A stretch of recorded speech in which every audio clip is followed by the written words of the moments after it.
Welcome to Influential Visions. Here, we interview futuristic leaders who share their deep industry knowledge and business experience with you, ensuring you have your finger on the pulse and your eyes wide open. Well, today I'm more excited than I've been in a long time.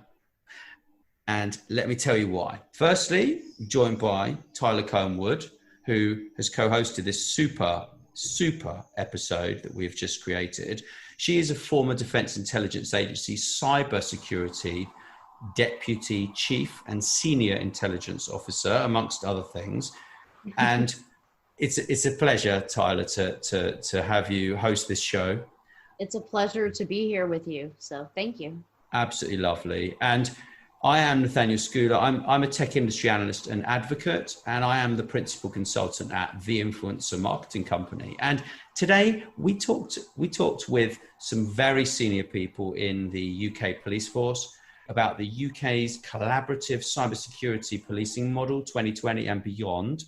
And we interviewed some amazing people, including Mandy Haeburn-Little. And I've got your name right today, which is fantastic.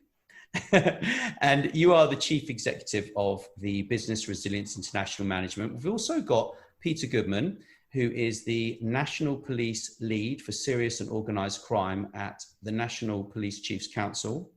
We've got Andy Gould, who is Detective Superintendent of the National Cybercrime Programme and at the National Police Chiefs Council. And also Phillip Donnelly, who is managing the technology over there and he's with the NPCC Cybercrime Programme. So welcome, everyone. Thank you very much.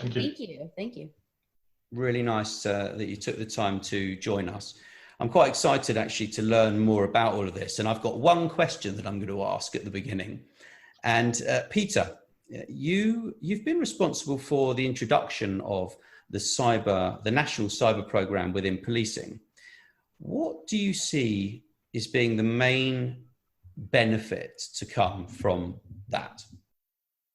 Oh gosh, that's a big question because there are so many different benefits. I mean, I think all of this is about making the community in the UK safer from cybercrime. And when I say the community, I mean big business, I mean small and medium-sized business, and I mean the individual. And one of the watchwords that I've had right from the start and shared with Andy is, if we forget about Mrs. Miggins at 1 Acacia Avenue, then we've failed in our task for protecting the public. Because a lot of the attention gets focused on attacks on businesses and enterprise, but actually it's Mrs. Miggins losing her 32,000 life savings through a cyber attack, who's actually really at the sharp end of all of this. So it's been my pleasure and privilege to lead this team during the course of the last 8 years.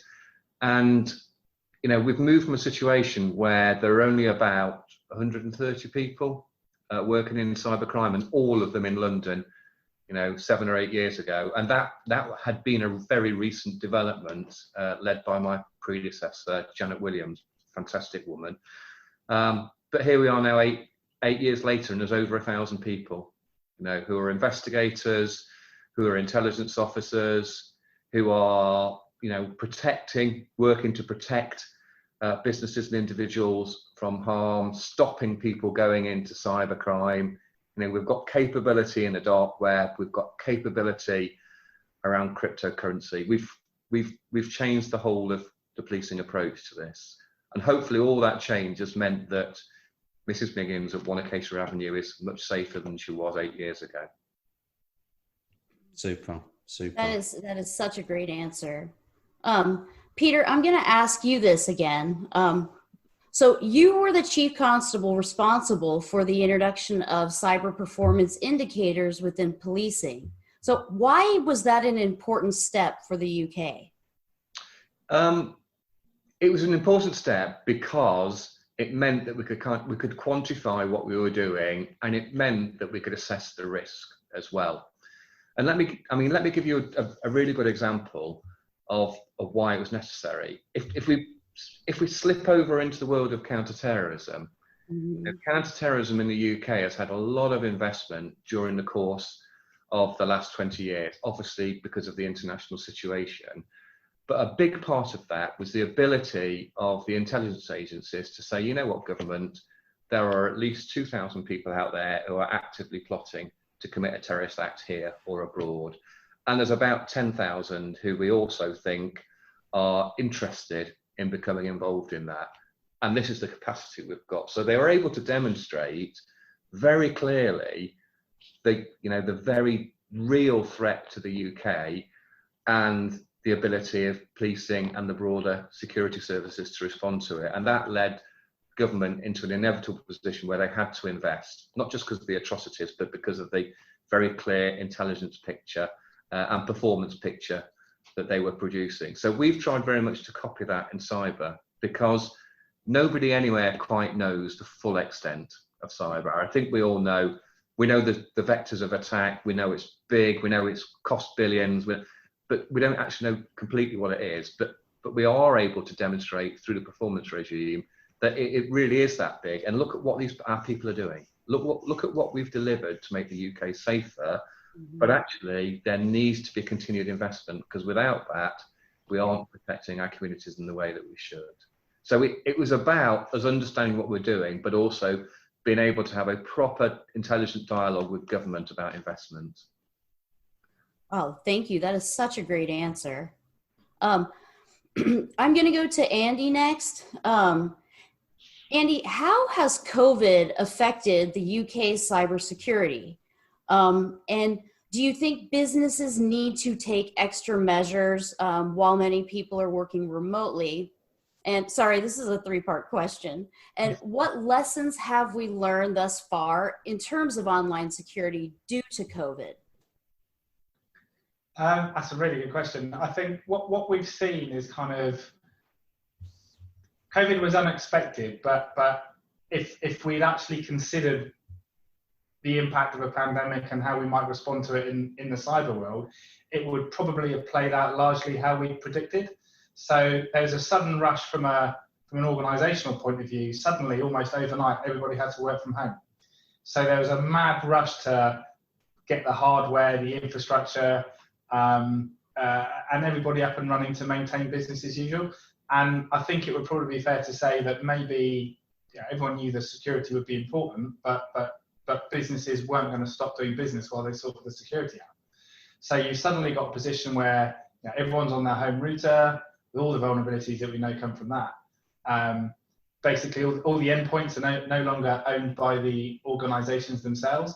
So they've kind of delegated responsibility for securing the most important assets within the business to a bunch of often junior staff at home who have no understanding of maybe some of the responsibilities that come from that, and certainly haven't been supplied with the kit and the capability to manage it. So I think what we've seen is businesses, to their credit, have done a brilliant job in managing that crisis and getting through the storm, and some have managed really quite incredibly. But I think there's been a big rush to catch up. Now they've kind of jerry-built all these networks and this infrastructure. Now they need to work backwards and protect it. We've heard a number of people kind of describe it as going from having a handful of offices to 10,000 offices, and it being that kind of that home vulnerabilities being really significant. And the vulnerabilities that come from that are often quite obvious. So you've got the kind of accessing into networks, the access controls, the infrastructure itself, all the things that you would expect to come from that are there, but people are having to kind of rush at scale to plug those gaps. And of course, that's complicated by the fact that the teams that would normally be in the office to protect the corporate are now also at home, or maybe they've been furloughed, or maybe they're sick.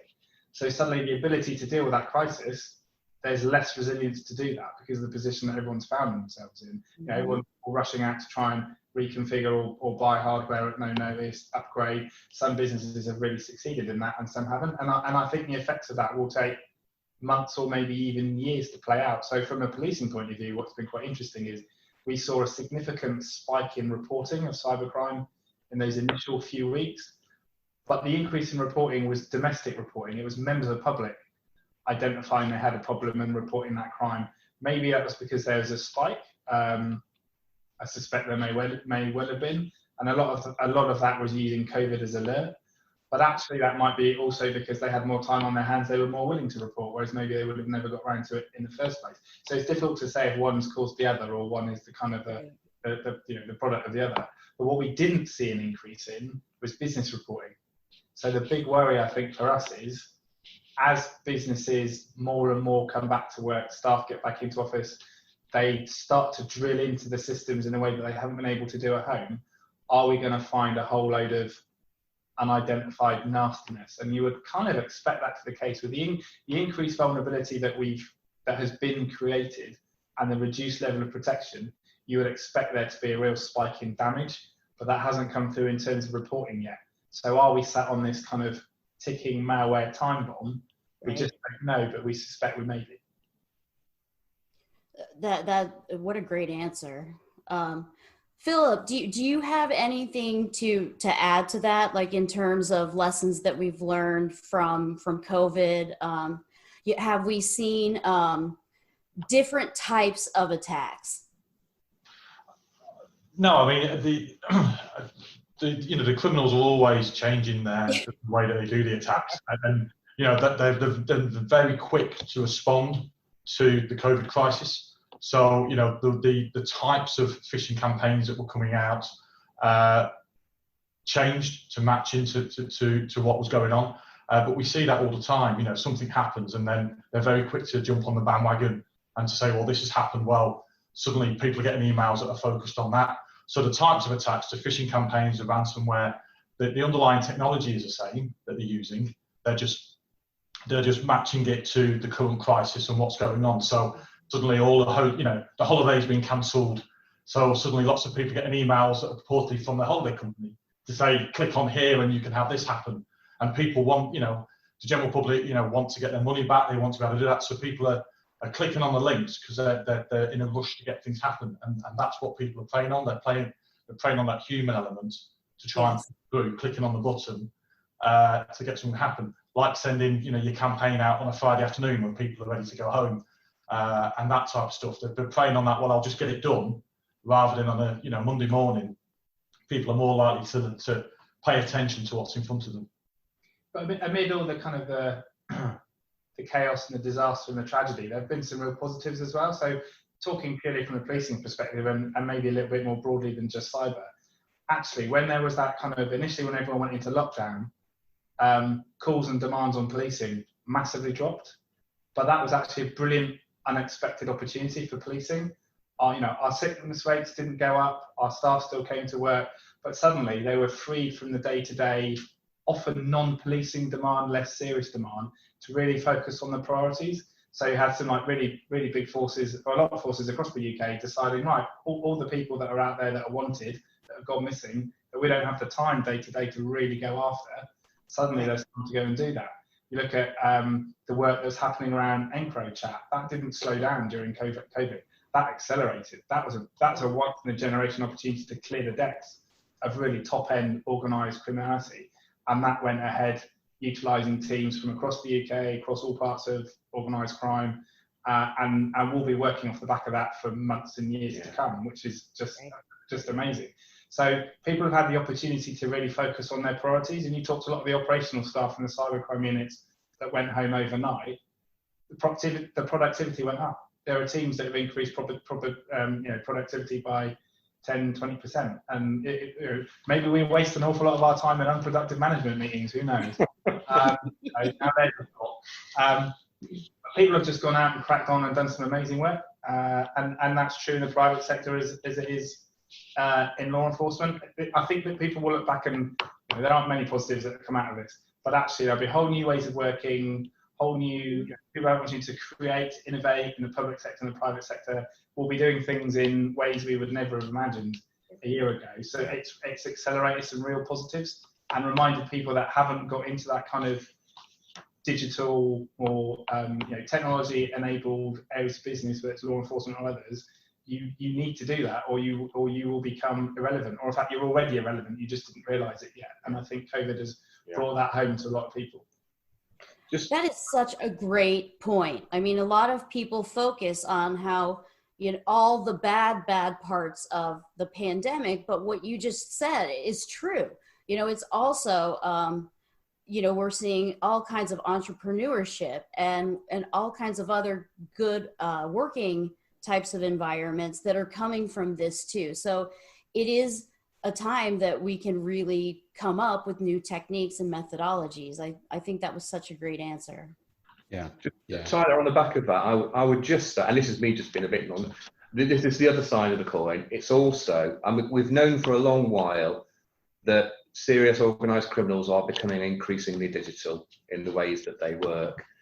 And we've seen, particularly through some of the intelligence we've seen through the EncroChat stuff, we've seen that because normal criminal working practices, because it's a business model, isn't it? The normal business model wasn't available to many of our organised criminals, so they went online, and some of them went online and started committing cyber offences, but some went online and made digital, communication a much bigger part of their business. So the kind of downside of that entrepreneurship, the downside of that is that we've seen that also in the organised crime community as well.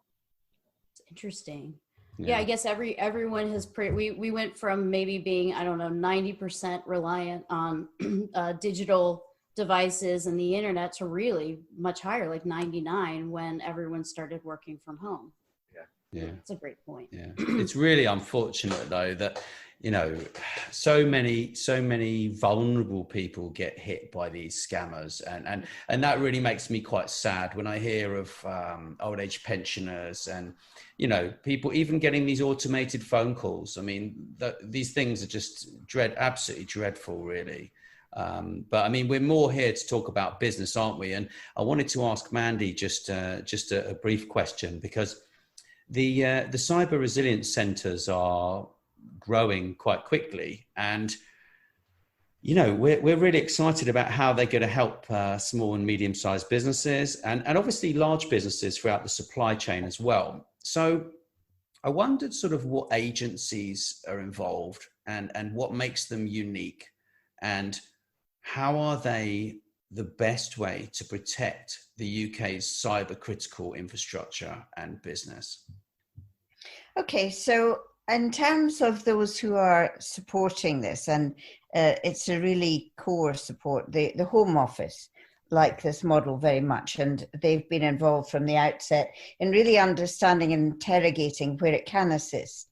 And as you say, we want this to be accessible to every size of business. So for some of the larger companies who already have very sophisticated internal models, this is all about innovation. This is all about new blood, new thinking, brand new student skills coming in and being available to you.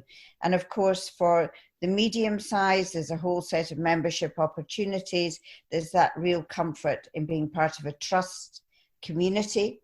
So everything is verifiable. You'll know you're absolutely getting the best state-of-the-art advice. And then the smaller side, I'll come on to in just a moment. But from that, I mean, I do talk about this as being a mark of real courage for UK as a whole, because I think for policing and particularly the chief constables nationally to agree that this is one model. And we're going to follow the advice of Pete Goodman, who's been invaluable in terms of saying, we've seen this work elsewhere, I think we should do this. But actually to bring in and to nurture that relationship with private sector and with academia is such a win-win. So we're starting to look at the future skills pipeline. We're paying the best students, excuse me, we're looking at inclusion, and we're actually trying to forge those links right across the business community. But I think for me, there is something about an absolute clarity of tone and message.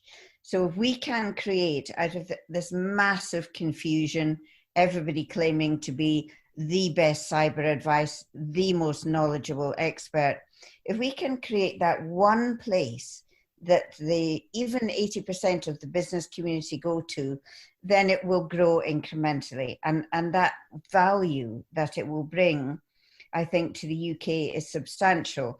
And that's why I think the vision that the UK have had in doing this has been really powerful, and very quickly it's attracted very high levels of interest internationally. Our focus for now is absolutely in getting these 9 centres right across England and Wales in super smart time. So, I mean, it is quite an ask, but everybody is so willing to do this. So I think the more that we can engage, I mentioned the Home Office, the Police Chiefs Council, and we've worked really closely with the National Cyber Security Centre. So another absolutely trusted point of discussion and interest and communications for business. And we have to, I see these as being evolutionary.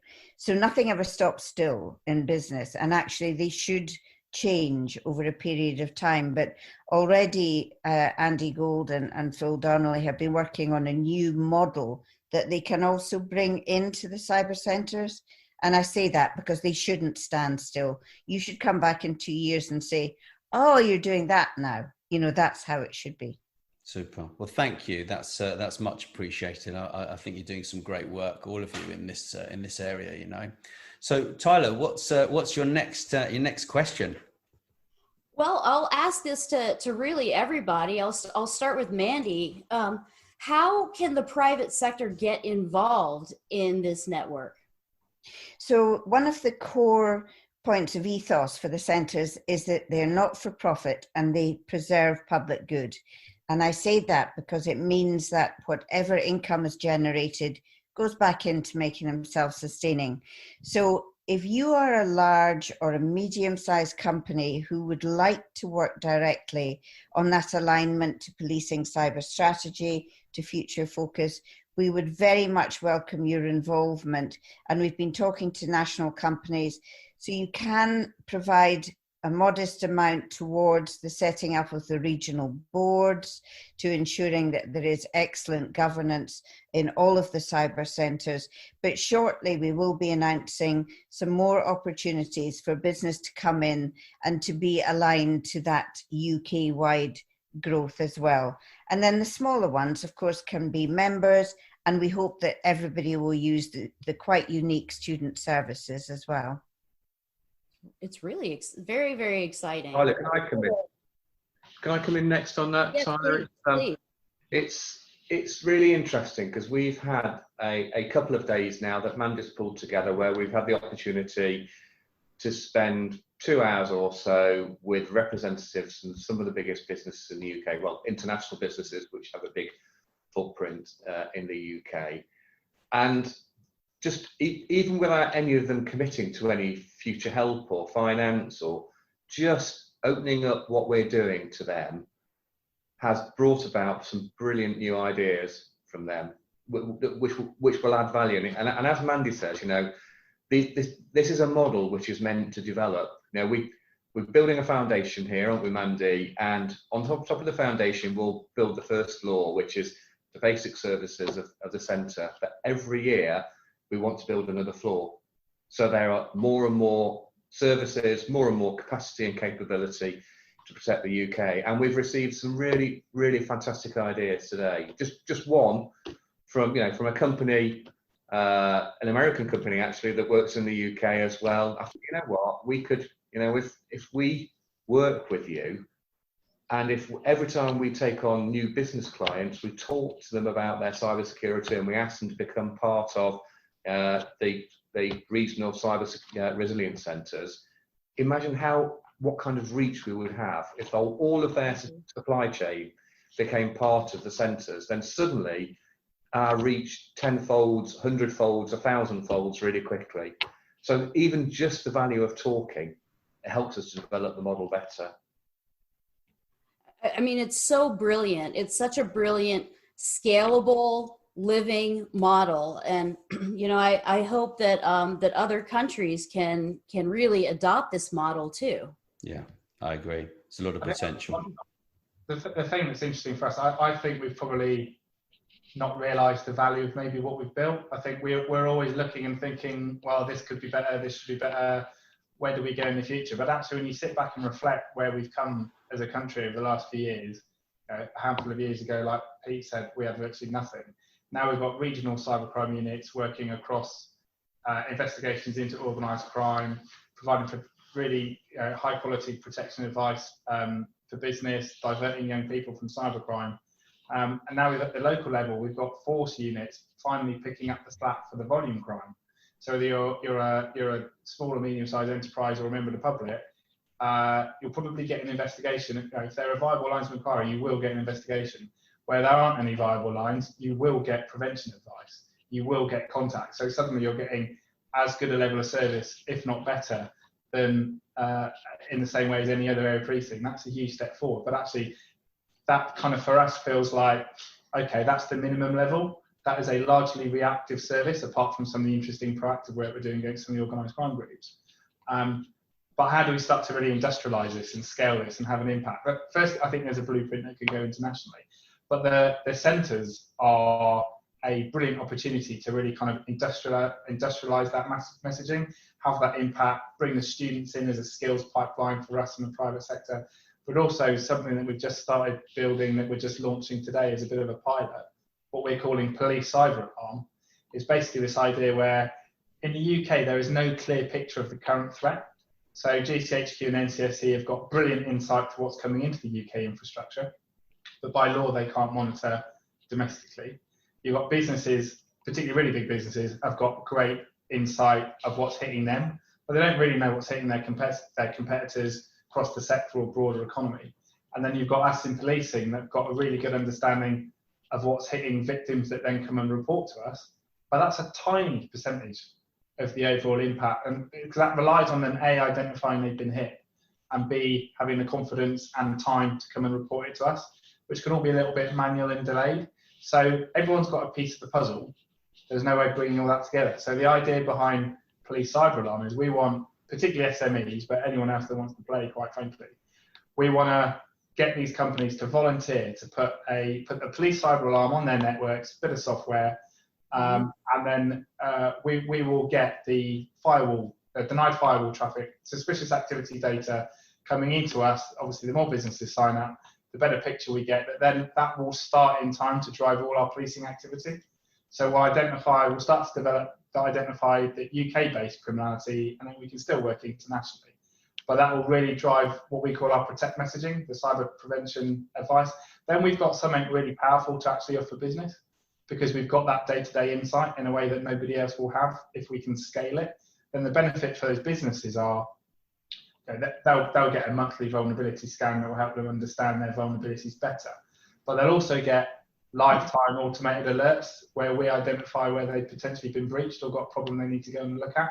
So they'll get some kind of real-time value, almost like a mini SOC, although I'm loath to describe it that way because we're not going to be building a big UK SOC for this. But the benefits from business then hopefully are obvious. They get an idea of what's hitting them that maybe they're not recognising. The benefits for us are we can share that more broadly and see that threat picture day to day. I don't think anybody's trying that anywhere in the world in that way. But if we can find a way to scale through the centres and with other private sector partners, suddenly we can hit a lot of the economy in a way that we just couldn't as police, and a slightly more physical, manual, go out, knock on doors, sign up people. If we can scale with partners who do this day to day, then we can all benefit from that data, from that insight, and then use that to drive all our collective activity. I mean, imagine if you're in Durham or York or Birmingham, and you can get from your local police a lifetime picture of what's hitting companies within Durham or Birmingham or York. That's really powerful, and I think that's much more powerful than having a London-centric national picture. It makes it a lot more real, and if those individual organisations are being told, this is what's specifically hitting you, suddenly becomes a more real conversation for the board. These are your specific vulnerabilities. This is what has potentially successfully hit you in the last week or so. And then that starts to drive those more positive security behaviours. So we're hoping if it scales, if people are willing to share that data at scale with policing, this could be a really, really powerful tool to complement the centres, promoted through the centres. And the UK model is then something I think really powerful to try and promote around the world. I think it's wonderful. I mean, I think there are so many benefits for businesses to join in, because it's kind of added cybersecurity. They have all of their cybersecurity, but you're also doing a lot of work for them to alert them if there's been some kind of problem. I think it's great. You also, if you see suspicious traffic, or you see IP addresses or different types of malware, you have that, and you can then put a signature to it and look for it if you see it in any other business being attacked by the same threat actors. Exactly. It's really cool. Exactly. And Tyler, on top of that, just another benefit which comes out of it. One of the battles we've had over a long period of time is, chief constables in this country have geographic responsibility for a certain patch in the UK. Loads of different responsibilities. And some of my chief constable colleagues have taken a lot of persuading to invest in cyber capabilities. Because you know what? It's not been reported like burglary is, or vehicle crime is, or violent crime is, and they want to concentrate on those. And it's been quite difficult for me to turn around to them and say, you know what, this is what cybercrime looks like in your force area. This is what victimology looks like in your force area, because we didn't have the data. We had a small amount of reporting, but that no way reflects the reality of people's experience. If we can get to a situation where we could say every month to every chief constable in the country, this is what your force profile looks like. These are the vectors of attack. These are the volumes. These are the number of victims who have been victims of a successful attack. Suddenly, they've got no excuse for doing nothing, or no excuse for doing as little as possible. Yeah, very much so. And then they can lead communications campaigns locally targeted to individuals and businesses. It's a no-brainer, really. But I think getting scale, because people are just paranoid about their data, aren't they? Like, giving away data is like, it's like everyone becomes a conspiracy theorist around what people are going to do with it, when actually the intent behind it is solid. It's a tough one, really. Yeah.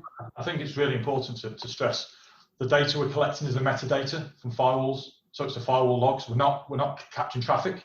So we're only interested in the metadata. That's what we're able to utilize to build up the threat intelligence picture. Gotcha. So everything we're doing is transparent. It's ethical. We're not capturing the data. If people want more information, we have a website, cyberalarm.police.uk, where there's lots more information around the program and the projects. And organisations can, if they want to sign up. We're only in a number of regions at this moment in time, but if the pilot is successful, the idea is to roll it out nationally. And then the more organisations we have on the platform, the bigger threat intelligence picture we have an understanding of. So we can then go sector specific. So we can look at, well, what's impacting on, it could be florists, it could be any sector, it doesn't matter what the sector is. We can narrow down to that, and we can also look regionally. So it gives us a full understanding of exactly what's going on, who's attacking UK-based organisations. And those data, the privacy concerns are really, really important.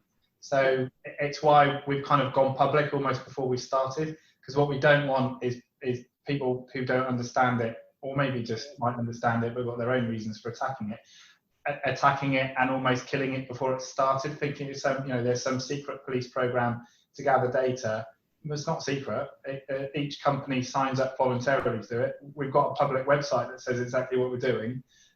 We've got all the data processing, impact assessments and contracts and terms and conditions coming out of our ears. It's really important that people can see it and understand it to reassure them. I mean, there'll be those that will always be anti. There are those there are people that aren't happy that we can use fingerprints and DNA, and the value of that has been seen for a long, long time. Yeah. So, but it's important that where people do have legitimate and reasonable concerns, we can try and allay those fears by being really open and transparent, and people can see what we're doing because we've gone public. You can see it. People can sign up to it. We're encouraging those companies to amend the privacy policies on the website so people can see, and hopefully people will consent and it will grow. But we'll have to see what happens. I'm sure we'll have some privacy challenges along the way.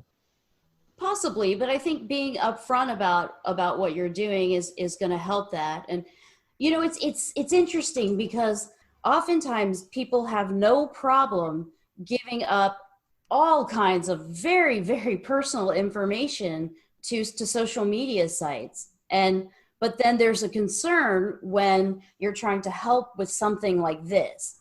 You know, how do you kind of, is there a way in the middle that you can make people kind of comfortable, or use that as kind of some way of saying, well, yes, we understand your privacy. We're very concerned about it, and somehow compare it kind of to what is being given up on social media sites? It's a very good idea, actually. Yeah. Yeah, I think so. I think that will be part of the messaging. And actually, probably the analogies we use are in terms of using CCTV, which is very prevalent in the UK. There's no real controversy around it. It's been around for so long. But the kind of suspicious activity data that we're collecting is kind of equivalent to CCTV picking up someone trying to break into your home or your business. We're only capturing the images of people trying to break in. We're not capturing the images of people coming into your house or your business day-to-day perfectly legitimately. So it's not like we're taking it, retaining it, not looking at it. We're just not taking it in the first place. It's only the stuff that you've identified as an organization that you find suspicious, because that's the way you've kind of configured your firewall. That's the only stuff that's being shared with us. But again, how we approach it is really important, because the future, I think we all know the future is data, don't we? That it'll sit at the center of everything, and big data will sit at the center of everything, and law enforcement and government are going to have to use big data if they're going to be relevant at all. And that involves lots and lots of people's data, some of which is personal as well. But actually getting people warmed up to that idea is really, it takes a long time. There's always a lag. You know, when there was a lag with CCTV in the UK where lots of people are against it, it's now part and parcel of our daily lives. There was a lag with comms data where people didn't like it. It's now part and parcel of people's lives. And there will be a lag with this. And how you manage that lag is really important. And it's all about transparency, honesty, and not having any instance where it gets lost or misused. Yeah. Again, even with this though, you know, we aren't taking any personal data at all. We're just, you know, it's the metadata we're interested in. But people, and so telling that up front is really important, and demonstrating that's what we're doing. Exactly, because that just will make people feel more comfortable, and they'll want to be included because they gain so much from joining into this network. It's exciting. Sorry. It's very exciting. I'm really excited about it. Oh wait, fingers crossed it works. It will. Yeah. So here's a good question. I'll just kind of throw this one out there. So all of you have a great deal of experience in law enforcement and crime prevention. What are 3 things that businesses and individuals can do right now to protect themselves and their assets from cyber threats? Who wants to go first? Shall I go first? Can do, boss. I'll do the individual first, because as I said, Mrs. Miggins won Acacia Avenue.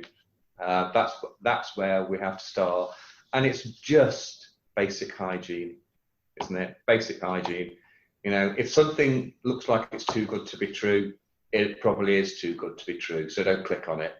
You know, don't click on links to sites you don't know and you're not aware of.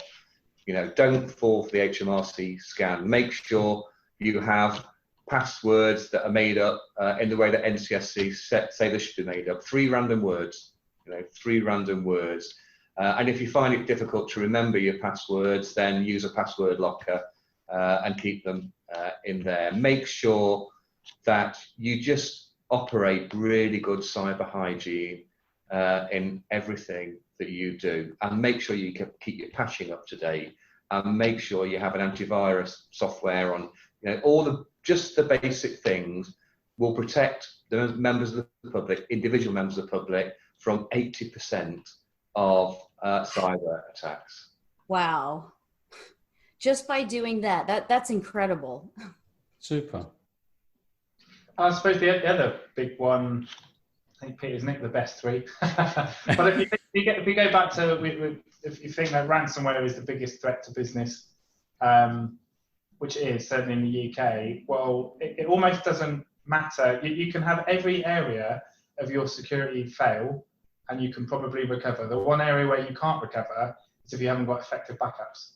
And those companies that haven't backed up effectively, there's a good chance they won't come back from ransomware. That will be the end of them. So if you're an organisation, if there was one thing you were really going to focus on, over and above the things that Peter's already said, it's effective backups that have been tested and you've exercised and you've tried to come back. They're not all on the same network, all the obvious things that people fall foul of even when they've got backups. As an organisation, you can't come back from having no effective backups from ransomware. So that has to be an organisation's priority. That's great. Yeah. I suppose for myself, I would say understand your network as a business, understand your vulnerabilities, understand what ports you've got open. You would understand your physical world. If you've got an office block in a building, you'd understand that's our front door in. We're not going to leave the fire doors open. People would understand that in the real world. We're not going to leave windows open at night. But in the digital world, people do it all the time. They leave ports open. They leave vulnerabilities there that the bad guys are able to scan for, and they're able to attack. And these are not complex attacks. They're not hidden. They're not 0 day. They're not brand new attacks. Some of these attacks have been around for 5-10 years.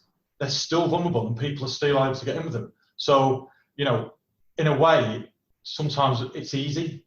So why do the criminals have to change if they can do it en masse and in bulk?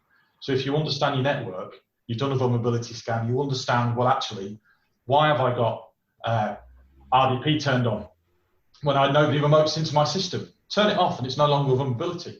Whereas if you leave it on, yes, you may get away with it, but you may leave your car door unlocked. I never lock my car because nobody's going to steal it. Only takes one thief to walk past and try your car door. Exactly the same in the digital world. So just understand your network. Wow, Yeah. thank you for those answers. Yes, and I'll actually ask a similar question, but first for Peter. So first off, thank you so much for your service. I really hope that you enjoy your retirement. Do you have any reflections or kernels of wisdom that you want to give us as you're leaving your post? Oh gosh, that's a interesting one. I don't think I've had a pearl of wisdom for about 30 years. I'll try and conjure one up from somewhere.